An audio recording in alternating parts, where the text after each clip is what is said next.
Olá pessoal, bem-vindos a Trecheira Violenta, eu sou o Osvaldo. Eu sou a Karina. E o filme da vez é Eu Sei O Que Vocês Fizeram no Verão Passado, de 2025. O filme foi coescrito e dirigido por Jennifer Catrin Robinson. E Eu Sei O Que Vocês Fizeram no Verão Passado é um desses filmes de continuação legado, ou requel, ou soft reboot, ou seja lá como você quer chamar. É um filme que serve de continuação e remake ao mesmo tempo. Dessa vez pro filme de mesmo nome, Eu Sei O Que Vocês Fizeram no Verão Passado, de 1997.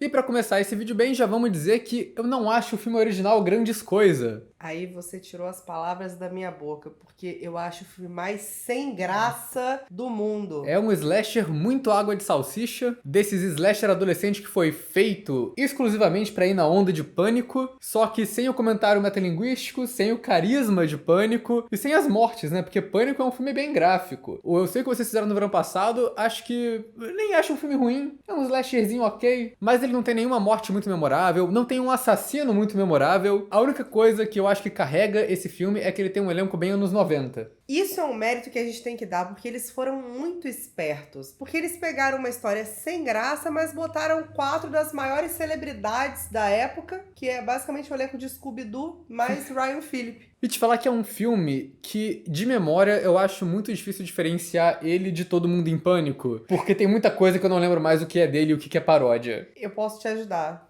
Tudo que você lembra é de Todo Mundo em Pânico.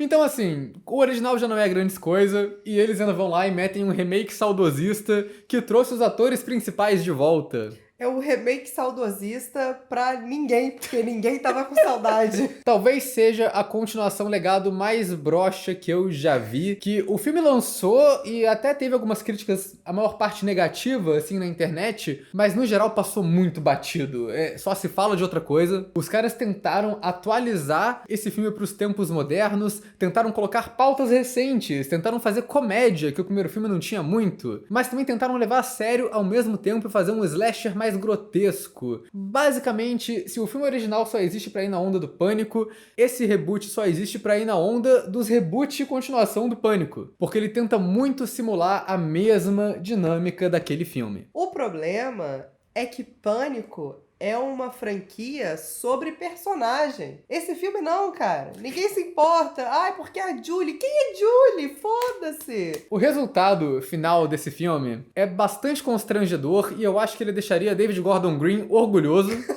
Ele é praticamente o exorcista, o devoto dos slasher. Mas vou dar o devido crédito. Chato não é.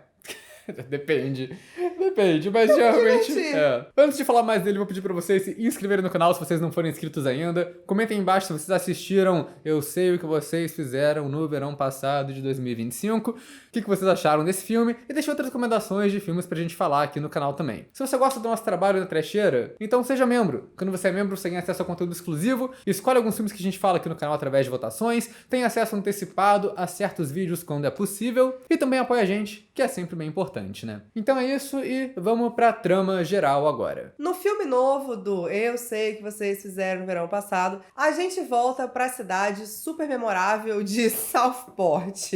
Um grupo de amigos tá tendo uma reunião pro casamento de uns deles ali, e eles decidem sair pra ver os fogos de artifício numa estrada e sem querer acabam causando um acidente que um carro cai de um penhasco e um homem morre. Eles fogem do local e o pai de um dos jovens, que é um figurão local, acoberta a situação. Eis que, um ano depois, os jovens se reúnem na cidadezinha mais uma vez. Só que dessa vez tem um assassino que está perseguindo eles usando uma roupa de pescador e um gancho. Eles ficam sabendo que já aconteceu algo parecido no passado e daí vão pedir ajuda para Jennifer Love Hewitt e para o Fred Prinze Jr. para saber como lidar com a situação. Eu não queria abrir a nossa análise com isso, não queria ser eu pra dizer, mas esse filme tem uma carinha de filme do Lifetime. Você está viciado, Osvaldo, você nunca mais foi o mesmo. Mas não é de trama que eu digo, é literalmente de visual. Tem visual de filme do Lifetime mesmo. A Casa Branca. A Casa Branca, todo esse filme é a gente conversando dentro de casas chiques, com arquitetura quadrada moderna, que é tudo branco, tudo perfeitamente arrumado, ao ponto de que você olha e fala, isso é um cenário, ninguém vive aí. As cenas de casamento é Lifetime purinho, a fotografia clara, os personagens todo mundo chique, bonitinho, conversando com uma taça de champanhe. Ai, mas você ama mesmo o Ted, não é? Ai, sim, nós somos muito apaixonados. É Lifetime! Não tem um bêbado fora do tom. Não tem. Não que o grupo de personagens do filme original fosse grandes coisas, mas que grupinho de personagem insosso desse filme, né? Boa parte do filme são eles só conversando e ameaçando um ao outro, sendo meio mala, e eles tentam muito copiar Pânico, que tem muita cena de diálogo deles falando, mas quem de nós pode ser o assassino? E jogando um monte de suspeita. Só que é um filme que não tem tanto personagem assim pra ser jogada a suspeita. Então é um monte de cena deles falando muito e não dizendo nada. Sabe um negócio que eu achei muito engraçado? Eles fizeram uma ação de marketing que era todos os personagens do filme para as pessoas apostarem quem seria o assassino antes de verem o filme. Só que ninguém sabe quem são essas pessoas, cara. Foda-se, você é igual apostar no tigrinho, você não sabe ali o que está fazendo. A protagonista é a personagem mais sem graça, Final Girl, típica, certinha, mais ou menos. Tem uma subversão ali de vez em quando, mas no geral eu acho ela sem personalidade, não ligo muito pra ela. Eu achei ela a cara da Blair de Gossip Girl, e aí eu só chamava ela de Blair. A amiga dela, que é a garota loura que tem mais personalidade, é a doidinha Tilelê. Ela é engraçada às vezes, mas ela também é muito fora do tom com o resto do filme, porque ela parece uma caricatura, parece uma personagem que estaria no Boris, Boris, Boris, e não nesse filme. Tem umas coisas muito esquisitas de roteiro. Ela o tempo todo menciona esse cara chamado Fleur, que é o guru espiritual dela, que é vidente. Ele não aparece, Não né? aparece. Ela menciona ele e fala, temos que chamar esse cara, e é só uma ponta solta. Um dos poucos momentos que eu ri do filme foi que as duas reuniões que eles fazem com a diferença de 1 ano são 2 casamentos da mesma garota, com caras diferentes. Aí o cara que ela ia casar no primeiro casamento que eles terminam depois do incidente todo que acontece é o filhinho de papai, que pra mim foi o personagem mais engraçado, porque ele era o mais foda-se pra situação. E é o único momento que eu acho que a arte do filme é engraçado, que é quando eles vão pro barco que esse cara tá morando, e a decoração do barco é muito... É tipo um bong em cima da mesa, e aí um jogo de dardos meio de pub na parede, tem um violão encostado na parede com uma carta de ás de espadas entre as cordas, é muito tipo, esse é o quarto dos homens. Eu achei engraçado. É a casa do Ken, do filme da Barbie. É, exato. Mojo Dojo Casa House. Isso aí. Exatamente isso. É a mesma vibe. Tem a personagem da garota que era ex-amiga deles, mas que voltou a se falar recentemente, que tem absolutamente nada de caracterização. Nada. A única caracterização dela é que ela trabalha com o Fred Prinze Jr. Só isso. E que o resto da galera é rica e ela não é. E acabou. E é o mesmo nível de caracterização do ex-namorado bonzinho. Ai, que insuportável esse homem. Que é a cara do Fred Prinze Jr., jovem, né? Eu chamei ele de Fred Prinze Jr. Jr. A direção eu achei bem cretina. Toda vez que alguém fala as palavras verão passado, pisca um monte de JPEG da morte de acidente de carro pra te dar susto barato. Eu não sei, esse filme ele tenta ter um humor enfiado no meio da situação séria dos personagens, umas piadinhas ali que são colocadas que não funcionam. Acaba uma cena séria, alguém morre, alguém escapa do assassino e entra uma piadinha com os personagens chorando. Tipo, que não bate, sabe? Esse filme me passa uma sensação esquisita de que tem uma situação real, perigosa acontecendo, as pessoas estão correndo risco de vida, mas parece que ninguém leva isso muito a sério em nenhum momento, parece que tá todo mundo tipo, a gente talvez morra, mas vamos se divertir enquanto isso, não sei, esquisito. E sem falar que o filme também aposta muito no humor dele em só fazer referências a frases da internet. Isso é uma parada que me tira do sério, é constrangedor como o filme tenta ser atual. Parece que alguém virou pros roteiristas e falaram, vocês têm que arranjar um jeito de colocar esses termos no seu roteiro. Isso parece um meme. Nossa, você é meio calmo, né? Você é um beta? A Jennifer Love Hewitt falando, a polícia dessa cidade fez muito gaslight comigo nos anos 90, é nível a Ellen Burstyn reclamando do patriarcado da Igreja Católica no Exorcista Devoto. É uma escola, afinal de contas. A personagem da gostosa do podcast de True Crime é muito constrangedora. A verdade é que eu não gosto desse personagem nem na vida real, né? Mas eu acho que até a pessoa mais apelativa, de mais mau gosto do universo de true crime, dessas coisas, não faria aquela camiseta, cara. A camiseta com a cara da vítima, né? Como se fosse uma banda de rock. Imagina você andar por aí com a camisa da Eloá, cara. É de extremo mau gosto, é absurdo. Eu acho que é um nível de exagero dos personagens que tenta ser cômico e, de novo, não consegue. E é porque é um filme também que ele tá tentando fazer a autoconsciência que o Pânico fez fazer obrigatória. E tem muita piada com o próprio filme original. Tipo, a cena deles andando do carro na estrada e o cara vira e fala, cuidado! E não tinha nada na estrada, era só uma pegadinha, porque a gente achou que eles fossem atropelar alguém igual no filme original. A Jennifer Love Hewitt falando, o que você fez no verão passado? Eu tive dor física nessa hora, Oswaldo. Eu passei um pouco mal. É o famoso, o que nós somos? Um tipo de esquadrão suicida? What did you do last summer? Mas eu acho que mais do que isso, esse negócio da camisa e deles vangloriarem a personagem da Sarah Michelle Gellar o tempo todo, é simplesmente porque ela é a personagem mais icônica da franquia e ela morreu, cara. É uma coisa que, tipo, Halloween Kills faz. É você misturar a reação dos fãs com a reação dentro do universo do filme. Porque Halloween Kills, aquele monte de idoso, a cidade inteira indo caçar o Michael Myers, não faz sentido, porque no universo daquele filme o Michael Myers matou, tipo, 5 pessoas 50 anos atrás. Não é o Michael Myers que a gente conhece, que é uma máquina de matar, que fez 8 chacinas na cidade. A mesma coisa nesse. Essa é só uma garota que morreu um tempo atrás e foda-se, só uma vítima de um assassino de 30 anos atrás. De um caso que foi amplamente abafado, inclusive. Mas quando uma personagem popular, memorável, interpretada por uma atriz muito conhecida, e aí o personagem usa a camisa dela e tudo mais. O que eu acho bem cafona e não muito condizente com o universo que tá rolando ali, né? A única coisa autoconsciente desse filme, de piada com a própria franquia, que eu ri, foi uma piada com o segundo filme, que o personagem vira e fala, por que a gente só não pega meu barco e vamos pro Bahamas? E o Fred Prinze Jr. fala, acredita em mim, não vai dar certo. Eu não peguei essa piada porque eu não vi o 2.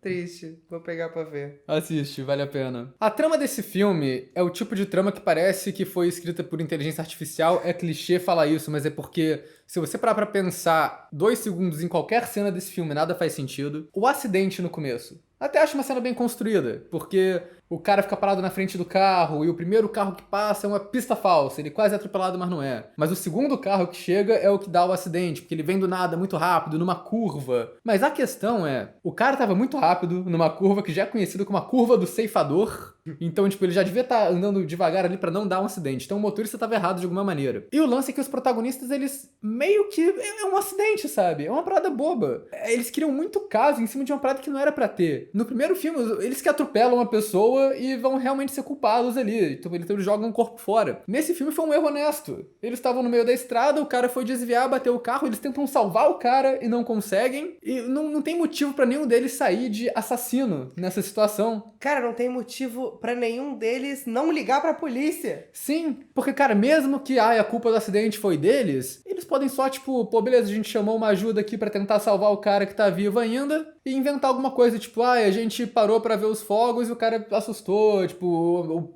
o cara entrou no meio da estrada porque ele passou mal e tava indo vomitar ali na beirada, né, sabe? Qualquer coisa. Não foi uma coisa tão grave assim. Exatamente. Não foi uma coisa extremamente culposa. Então todo esse lance de voto de silêncio, acobertar o caso pra sair impune, parece muito desnecessário. Não parece proporcional ao acidente que foi. Mas é porque eles só querem imitar o primeiro filme sem o contexto do primeiro filme, né? Daí a gente tem a cena da garota indo tomar banho de banheira, que ela joga um sais de banho que faz a banheira ficar vermelho sangue, que... Ninguém usa isso na história de sais de banho. Ele só colocou essa porra lá porque é um filme de terror e tem que ter vermelho no branco. Tem toda a subtrama da gentrificação de Southport, que o figurão da cidade acobertou o massacre dos anos 90. E os personagens falam uma parada que eu sempre acho estúpido, que eles falam que ele apagou todos os registros desse massacre da internet. Como?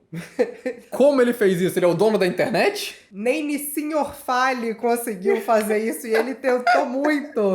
É uma justificativa muito merda pra ninguém da cidade saber o que rolou da história da cidade. E mesmo ele, beleza, ele conseguiu apagar todos os registros da internet, de todos os domínios da internet que ele não tem controle. Como que a garota do podcast ficou sabendo de tudo e criou um podcast? Se tem informação pra garota fazer podcast, então tem informação por aí, né?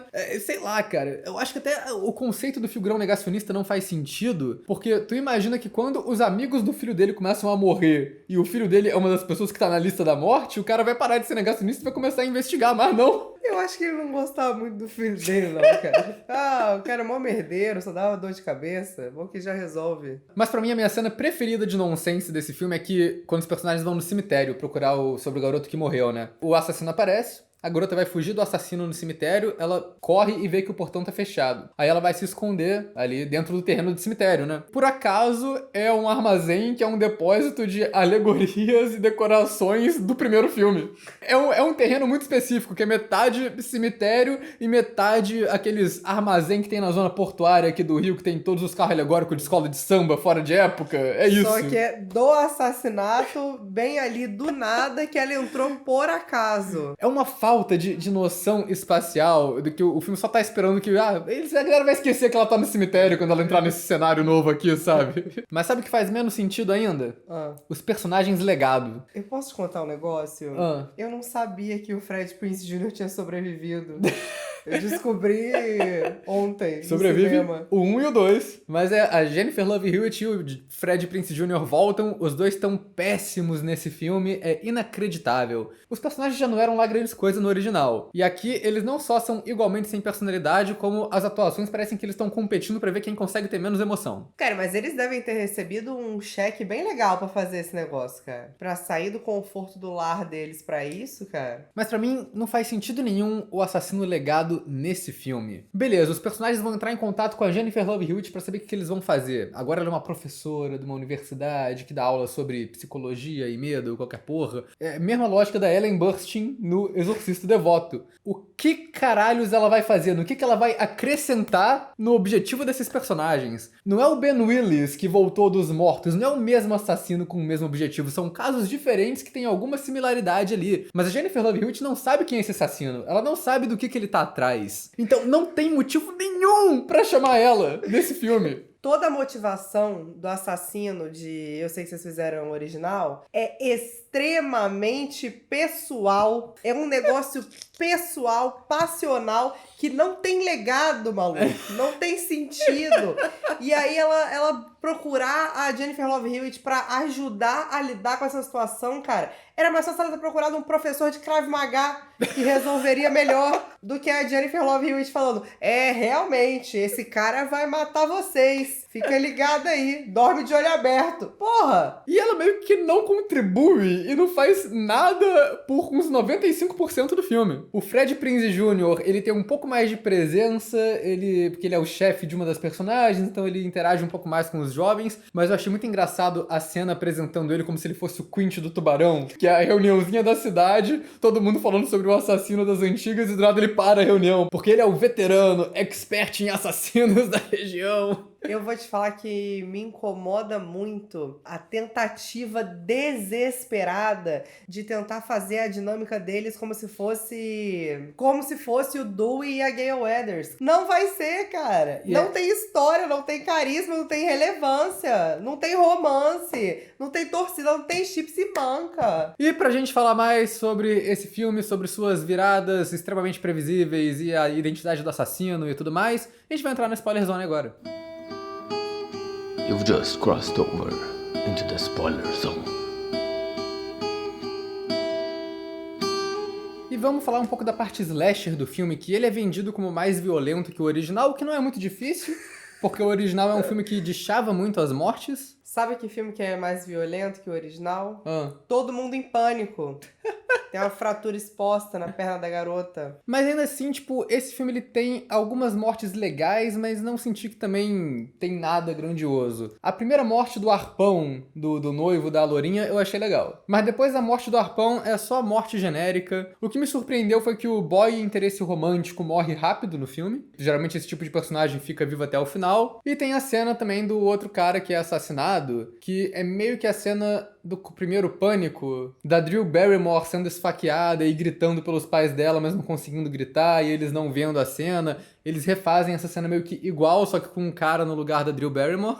Então isso foi diferente, pelo menos. Quer dizer, foi igual, mas foi diferente. E todas as perseguições de slasher também não fazem sentido se você parar pra pensar, né? A protagonista e a garota do podcast vão investigar um lugar que foi cena do crime de 97. E E aí, quando elas chegam lá, o assassino brota e começa a perseguir elas. Um assassino onipresente, ele sempre sabe onde todo mundo tá. Tem uma justificativa pra o assassino saber onde elas estão até, quando você descobre a identidade do assassino, mas não como ele chegou lá tão rápido. E a parada pra mim é, quando cai uma jaula em cima da protagonista e prende ela, eu achei isso tão estúpido, porque, cara, como é que o assassino sabia que elas iam pra lá? Como ele sabia onde ela ia ficar? Como ele derrubou essa jaula em cima dela? É só, tipo, um monte de coincidência que não é pra você pensar. Cara, e a jaula é estreitinha. É. Se ela desse um passo pra direita, a jaula não ia pegar nela. Não ia. E ela demorou muito tempo pra sair da jaula, que era só levantar o pininho. E essa cena toda acontece no mesmo corredor de manequim, que é onde tem a única cena memorável do verão passado original, que é a morte da Sarah Michelle Gellar. Que é essa parada da autoconsciência, de voltar no filme original, de trazer a galera de volta. É um filme que também é muito confuso nisso. Porque no final, ele tenta muito passar uma imagem de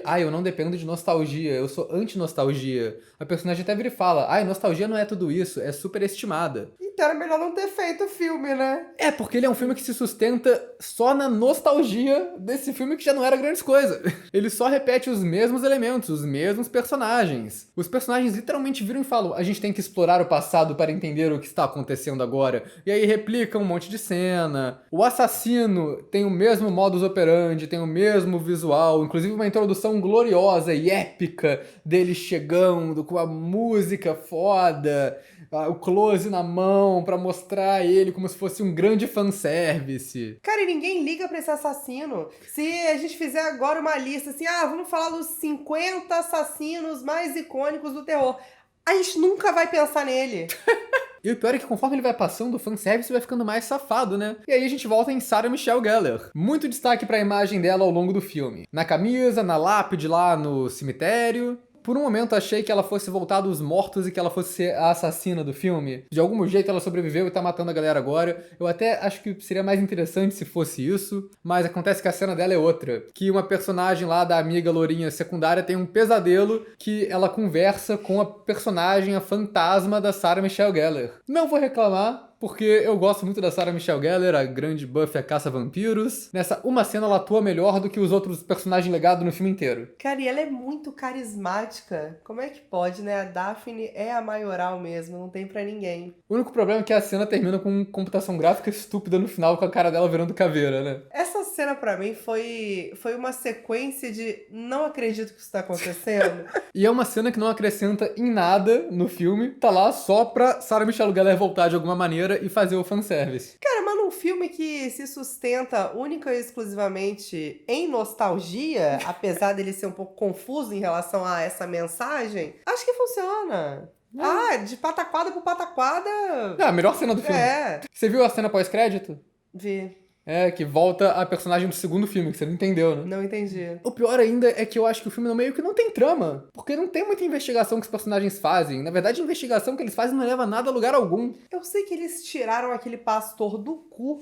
Porque do nada, uma hora ele não tava na trama, na outra ele tava. E não serve pra nada também, ele é uma pista falsa. A assassina, que é a ex-amiga do grupo, ela não tem nenhuma caracterização no filme. Por quê? Porque a caracterização dela é ser a assassina no final. E aí descobre uma conexão dela com um garoto que morreu, com o pastor, que tipo, foda-se, cara. Eu sei que as personagens em si, elas investigam, mas elas não descobrem nada. E quando a ex-amiga mostra pra elas que é a assassina, todo mundo age com surpresa. E aí tem esse confronto final no barco que é extremamente sem graça. Porque no momento que o assassino tira a máscara, é uma maldição, ele vira um palestrinha. E ele só fala duas coisas, diálogo expositivo e frase constrangedora da internet. Não, o que mais me constrangeu foi quando a Blair fala, você tá louca. Aí ela, nossa, realmente você está chamando uma mulher de louca? E eu tipo, para! Tão, tipo, na cara, tão cafona e tão superficial que você tira qualquer seriedade e qualquer mensagem que esse filme podia passar sobre gênero, sabe? E é claro que depois que eles terminam todo o rolê no barco, eu tinha certeza que o filme ia mostrar um segundo assassino, porque ele já tá copiando tudo de Pânico, ele vai copiar isso também. O segundo assassino dá pra identificar quem é na segunda morte do filme, né? Que é quando o assassino mata a garota do podcast, ela vira pro assassino, olha na cara dele e fala,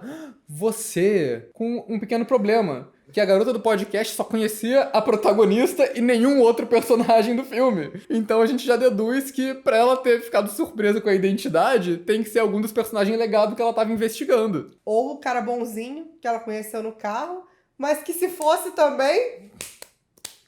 Na hora que ela falou esse você, eu pensei que ia ser a Sarah Michelle Gellar, por causa da camisa e tudo mais. Quando teve a cena de sonho com a Sarah Michelle Gellar, eu falei, beleza, essa vai ser a participação dela no filme, então o assassino vai ser o Fred Prinze Jr., porque eu acho que eles não vão ter coragem de colocar a Jennifer Love Hewitt. Eu já acho ousado eles colocarem um dos protagonistas dos filmes antigos pra ser o assassino, mas é também porque ninguém liga pro personagem dele. Muito fácil ter coragem de transformar em vilão o herói que ninguém se importa.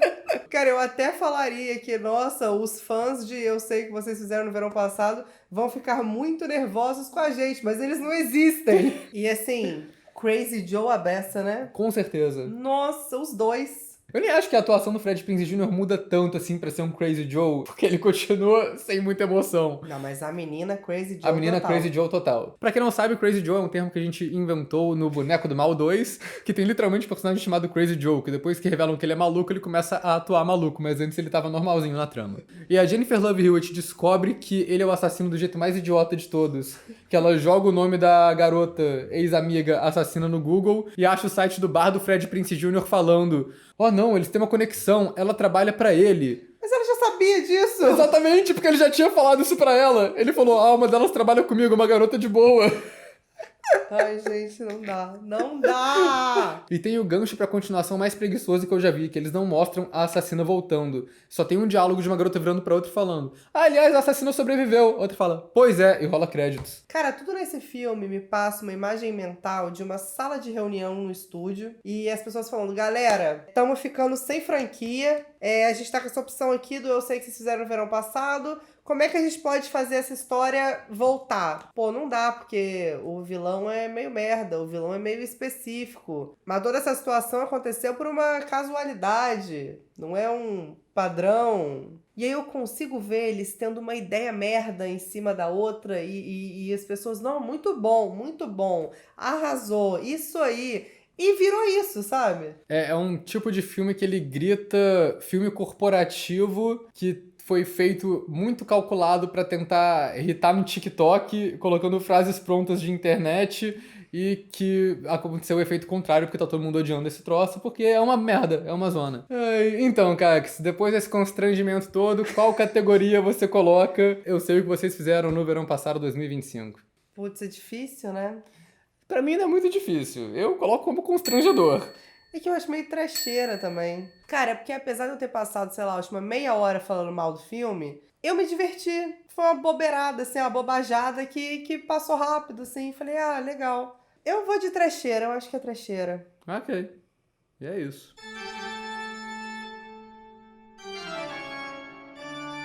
E não me tirem como hater da Jennifer Love Hewitt e do Fred Prinze Jr., porque eu sou uma grande fã de Scooby-Doo. A Jennifer Love Hewitt tá em Scooby-Doo? Ela é a Velma. Não, é a Linda Cardellini. Grande fã de Scooby-Doo. Você tá maluco, Oswaldo. 50 conto? Não, porque eu... 50 reazinho no Pix? Não. Não é Jennifer Love Hewitt? Linda Cardellini, grande estrela de Maldição da Chorona. Elas não são a mesma pessoa, Não. mas elas são muito parecidas. São, né? Eu falando de Scooby-Doo o vídeo inteiro e você não me parando. Porque a Sarah Michelle Gellar e o Fred Prinze Jr. estão no Scooby-Doo, de fato. Eles, inclusive, são casados até hoje, uns fofinhos. Pois é, pois Acho é. um casal muito fofo. E aí, vamos encerrar esse troço?